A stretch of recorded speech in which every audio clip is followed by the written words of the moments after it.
Bonjour à tous et à toutes, bienvenue dans cette nouvelle vidéo. Et oui, encore une nouvelle vidéo, ça fera 3 en 3 jours. Je ne sais pas si j'entame un marathon jusqu'aux 5000 abonnés. On va voir si j'en ai le courage. Mais en tout cas, un grand merci à vous car vous êtes de plus en plus nombreux à rejoindre la chaîne. Aujourd'hui, nous allons parler LOA et particulièrement LOA sur le modèle Y. Il y a encore quelques jours, une LOA sur un modèle Y en passant par le site de Tesla n'était pas possible. Et ce matin, je me suis aperçu que ce n'était plus le cas. Allez, à tout de suite, jingle.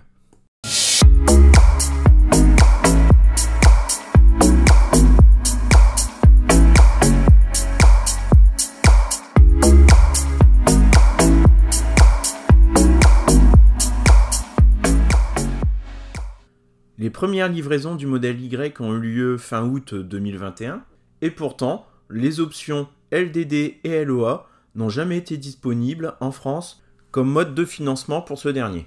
Derrière la LOA, l'offre de location avec option d'achat, il s'agit de Viaxel, une filiale du Crédit Agricole. Au début, je me suis dit, bon, c'est un petit peu tôt, peut-être que leur offre de location n'est pas encore finalisée et que ça va arriver. Puis au dernier trimestre 2021, bon là ça commence à faire long quand même, c'est assez étrange. J'avais une hypothèse, le prix du modèle Y va certainement baisser, les offres vont évoluer avec la production berlinoise, le Crédit Agricole ne veut pas se mouiller et se retrouver avec des véhicules dont l'option d'achat serait bien trop élevée. Au moment de la restitution, aucun client voudra racheter son véhicule et puis seront obligés de les brader pour s'en débarrasser. Ça, c'était mon hypothèse. Elle était peut-être valide sur les derniers mois, on ne le saura jamais. Par contre, ce qui est certain, c'est que depuis aujourd'hui, il y a sur le site de Tesla une offre LOA pour ce modèle Y. Alors, je ne vais pas faire un débat LOA, pas LOA, c'est mieux d'acheter à crédit, c'est mieux... Enfin, la LOA, ça a un gros avantage, c'est que vous ne vous occupez pas de la revente du véhicule. Mais bien sûr, ça a un prix, la LOA, financièrement, elle va vous coûter plus cher qu'un financement via un crédit. Bon allez si, je vous donne quand même mon avis par rapport à mon cas. J'ai personnellement pris ma première SR+, qui était au prix catalogue de 51 000 € avec l'option crochet d'attelage, en LOA. Parce que 51 000 €, bon sans l'aide de l'État, c'était quand même une sacrée somme. Et puis j'avais une grosse incertitude sur la revente du véhicule. Tesla évolue tellement vite que je ne savais pas si au bout de quelques années, est-ce que ma voiture, elle vaudrait encore une bonne partie de ces 51 000 €. Conclusion, un an après, Tesla baisse le prix de la voiture pour le mettre sous la barre des 45 000 € et bénéficier du bonus de 7 000 €. En gros, par rapport au moment où j'ai acheté ma SR+, et le moment où le tarif a été le plus bas, j'ai une décote de plus de 10 000 €. Donc quelque part, je ne suis pas mécontent de l'avoir prise en LOA. Par contre, ma seconde SR+, là le prix était baissé, je l'ai acheté content. Notamment parce que j'avais l'information que le bonus écologique allait baisser de 1000 € par an, mais aussi que nos pays voisins, certains pays voisins, n'ont pas accès à ce bonus-là. Donc pour moi, il y a moins de risques de l'acheter directement sans passer par une LOA, qui peut, dans certains cas, être sécuritaire. Pour le modèle Y, par contre, le bonus a moins d'impact puisqu'il est plus faible, le véhicule étant au-dessus de la barre des 45 000 €. Allons jeter un œil sur cette LOA proposée directement via le site Tesla. Bien entendu, une LOA peut aussi se faire par un autre intermédiaire que Tesla. De mon côté, mon ancien mandataire, avant d'avoir des Tesla, ne proposait pas de Tesla à la location. Mais je sais que certains sont passés par Arval, du groupe BNP, il me semble. Mais lorsque vous passez par eux, ce qu'il faut savoir, c'est que vous perdez tout le processus de suivi. Et puis, lorsque j'y avais jeté un œil, les tarifs étaient aussi plus élevés que ce que proposait directement Tesla. Je ne sais pas si c'est encore le cas.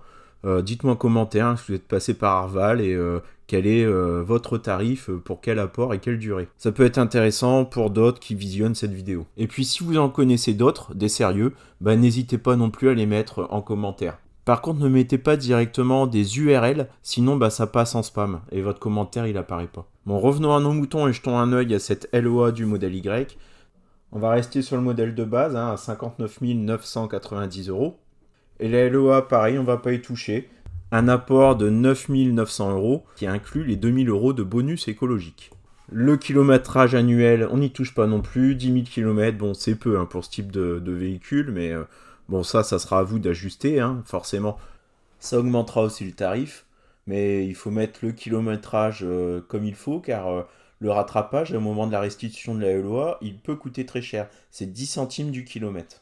Et mon constat, moi de mon côté, c'est que vraiment en électrique, on roule beaucoup plus qu'en thermique, beaucoup plus facilement en tout cas. Surtout avec un moyen de recharge, travail ou peut-être certaines bornes gratuites. Quand c'est gratuit, on en profite. Bon, à chaque fois que je commence une phrase, je dérive. Donc cette LOA, elle aura un coût total donc, de 66 876 euros. Donc pour le véhicule qui en coûte 59 990. Donc si vous achetez le véhicule derrière, ça vous aura coûté 6 886 euros. Mais bon, le but d'une LOA, c'est pas forcément de racheter le véhicule derrière. Donc si vous l'achetez derrière, ça représente quand même 11,48% du prix. On va comparer ces chiffres avec une Model 3 LR. Alors elle est à 53 990 euros. Et sur une LOA avec le même apport, la même durée, le même nombre de kilomètres que ce qu'on vient de faire, on arrive à 62 356 euros. Ce qui fait 6 366 euros dans la poche du Crédit Agricole, ce qui représente 11,37% du prix d'achat. Pour le modèle Y, on est donc sur une LOA équivalente à la LOA qu'on retrouvait sur la Model 3. A noter qu'il y a aussi une offre LLD qui apparaît. Ce matin, il y a bien la case, mais le contenu était vide. Petit rajout voix off au montage, bon, vous ne pouvez pas vous en apercevoir, mais là, les cases fonctionnent bien. Il y a une LLD liée aux particuliers et l'autre case, c'est pour les professionnels. On a aussi des montants différents, mais il y en a un qui est TTC et l'autre hors taxe. La LLD par rapport à la LOA, vous ne pourrez pas racheter votre véhicule en fin de contrat et elle inclut l'entretien du véhicule. Mais bon, sur une Tesla, des entretiens, il n'y en a pas des masses. Inutile de me demander ce qui est le mieux et ce que je conseillerais. C'est votre argent, votre style de vie, vos préférences. Donc il faut aussi que ce soit votre choix. Il y a des domaines sur lesquels on ne peut pas réellement conseiller. C'est comme les assurances, chaque cas est unique. Il y a trop de paramètres sur les assurances. L'âge, la localisation, vos antécédents. Et puis tout simplement vos critères de choix. Quelles sont les garanties qui sont à vos yeux indispensables? Ça va peut-être pas être les mêmes que celles de mon voisin. Les formules de location, c'est un autre univers par rapport au traditionnel crédit ou achat comptant. Ça offre un service de savoir à l'avance combien je vais perdre sur mon véhicule au bout de tant d'années. Il y a beaucoup moins de place à l'incertitude et ce service, il est payant. Et puis d'autres personnes vont aussi avoir un désir d'appartenance, être réellement propriétaire du véhicule. C'est aussi une philosophie. Bon, on va s'arrêter là pour aujourd'hui. Je ne pensais pas que cette vidéo serait aussi longue. À la base, je voulais juste vous dire, la LOA pour le modèle Y est dispo sur le site de Tesla. Et puis à mon habitude, j'ai encore pas mal parlé. Allez, ciao et à bientôt.